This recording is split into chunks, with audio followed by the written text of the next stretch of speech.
Hi everyone, we are here to do a flower pour in this really cool mold I got from Pouring Your Heart Out. Um, I painted the edge with some green hydrangea and some pink velvet because I want to be able to see the flowers at the edge. I had to clean up the mold, so I see I got spots in it, so I just want to get rid of those spots. I just cleaned up the mold with a baby wipe. It was pretty wet, and that's why I have spots.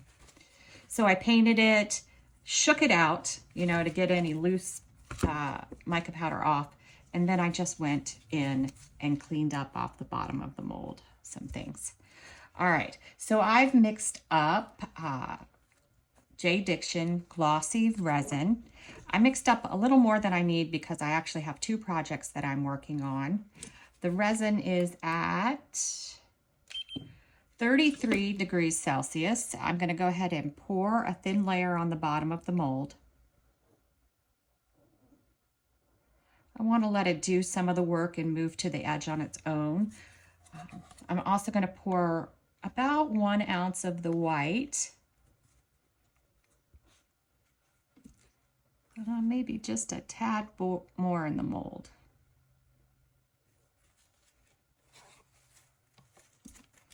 All right, so let's go ahead and mix our white while that's still moving. I'm using Cast and Craft Opaque Pigment Concentrate. I did end up with more than 1 ounce, so I'm gonna probably do 8 drops.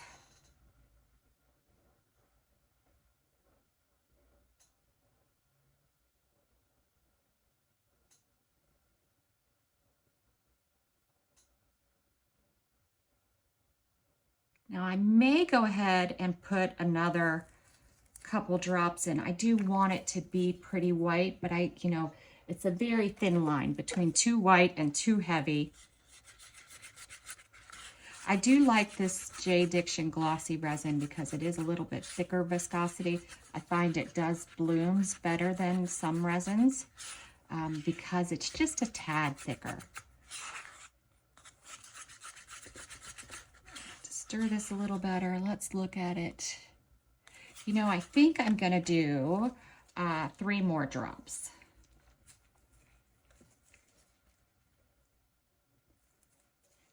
This bottle.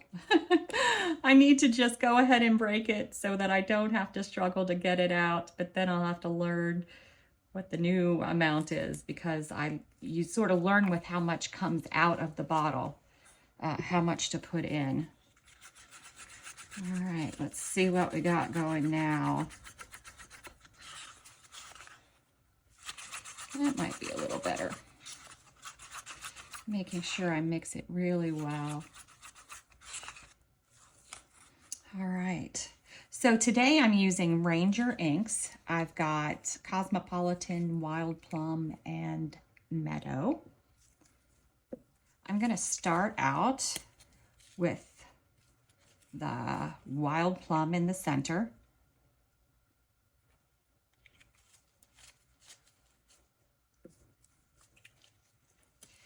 Then the Cosmopolitan. Oop, dropped a little.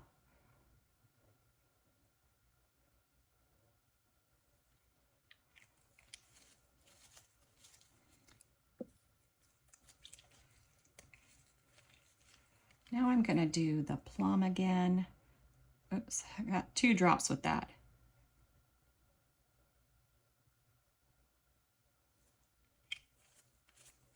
And now I'm going to do my meadow.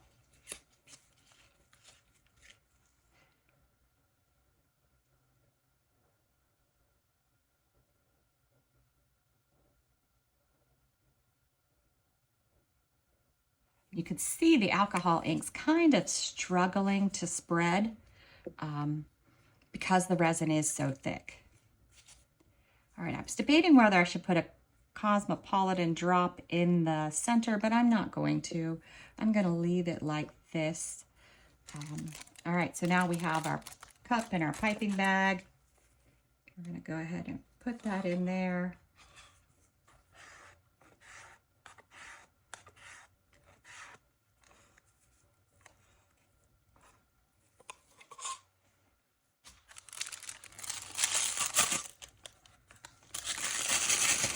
interesting how this spread. Usually they go into each other and it's like pulling towards the center, which I actually think is going to look cool. All right, so just going to cut a tiny tip off.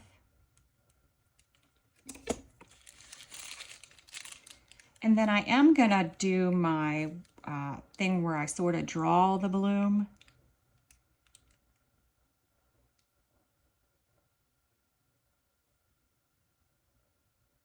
Again, I am doing it thicker than I normally would do.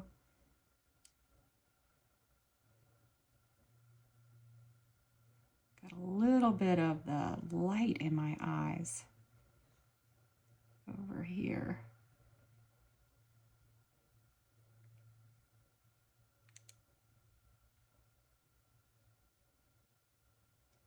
I always end up going off to the side when I do this.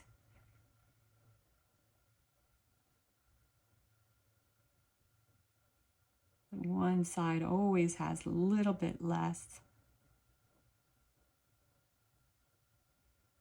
All right, let's see.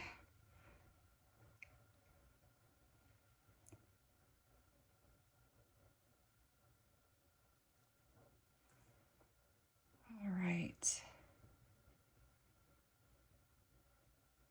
Just deciding whether I want to put another stream in the middle where I want more petals. And I think I am going to try. It's really tricky to do this because you don't want to put white on top of white and get blobbies. So you have to be very, very careful. The dreaded blobbies we all hate.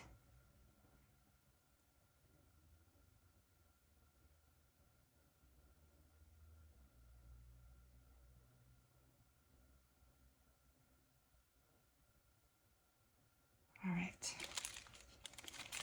So that's all I'm going to draw with the white. I'm also going to do just a little bit of pulls to give it a little bit more design.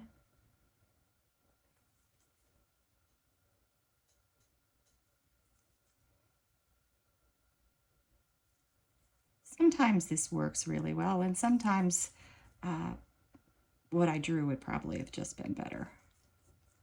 But we'll see.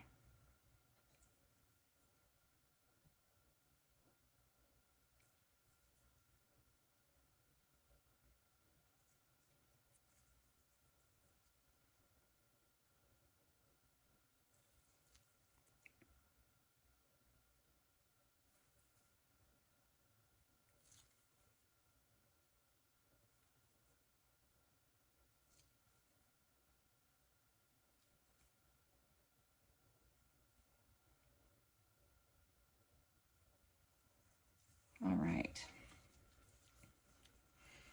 So I think that's it. You notice I didn't do the swirl in the center, which I usually do. It's because I have some little bits I want to put in there. Let me just do this off to the side so I don't make a mess. I think that's enough. Let me stand up and make sure I've got it centered because I'm always off just a little.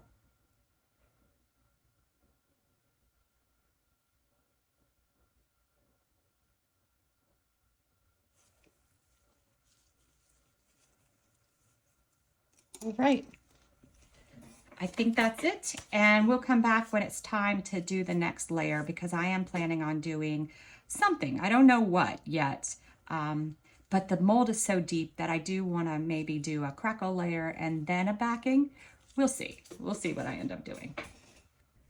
All right, so far the bloom looks perfect. I was thinking I'm going to add a layer of clear. We have a lot of depth to this mold, and I think it will make the bloom stand up a little bit and separate it from the backing just a little. I've never done this before. We're going to give it a go. I'm hoping it looks cool. So I've mixed up some more resin, and I'm just going to pour it until there's a thin layer over top of this.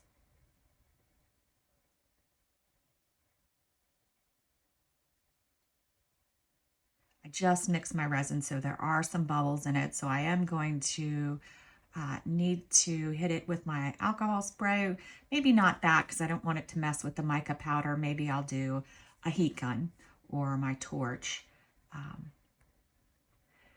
But I don't know how it's gonna look. Looks like I've poured enough on top of it.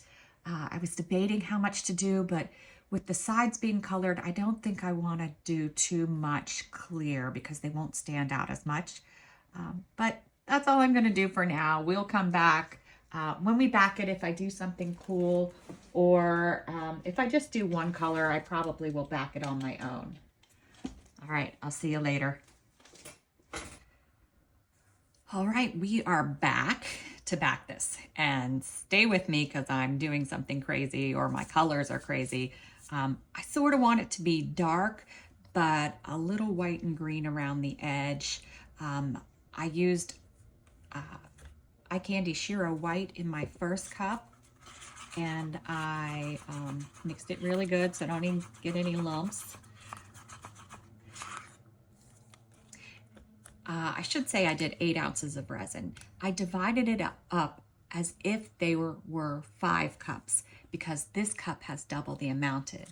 And for this one, I did Octopus Fluids Resin Ink Bottle Green because it was closest to the alcohol ink that I used. So I thought this would be a good one for the outside green. Then for my other mica powder, I did Brown Sugar Dahlia. That's from Laura's Art Corner. There is a discount code in my description if you want to purchase in the United States Octopus Fluids or her mica powders. So that's a really pretty one. It's chocolate. And then I did grape juice. And this is darker than the pink that I used. But I really want the center to be dark. Is this going to work? I don't know. Am I ruining my pour? I don't know. We will see. So first I'm going to take half this cup. Pour a good bit of it because it's the base for our white. Then we're going to pour all of our white. Now this mold is deeper than I normally do with the Crackle. So does that mean it's going to work the same? I don't know, but this is what we're doing. This is what we're going with. If anything, even if it just gives us a solid type background, I'm good with that. All right, and let's hope I didn't mix up too much. So now I'm gonna do this chocolate type color.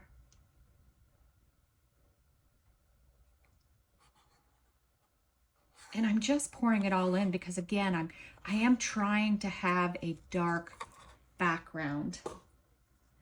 And then last but not least, this purple color. And I think our mold is getting close to full. I don't want to overflow it, but it looks like I'm doing okay. Yeah, that 8 ounces might have been almost perfect. I'm not going to push it and put any more in. I'm going to give it a little shot of heat, knocking stuff over here. And then we're just going to wait and see what happens. And we'll come back to unmold this. Keep your fingers crossed that this is going to be beautiful. All right, it's the moment of truth. How did this come out? I'm hoping it's dark enough that the bloom shows up well, but we will see, we will see. Oh, wow. Look at that. That is gorgeous. And I do like the way you can sort of see under the bloom. Very cool. I love it. It came out great.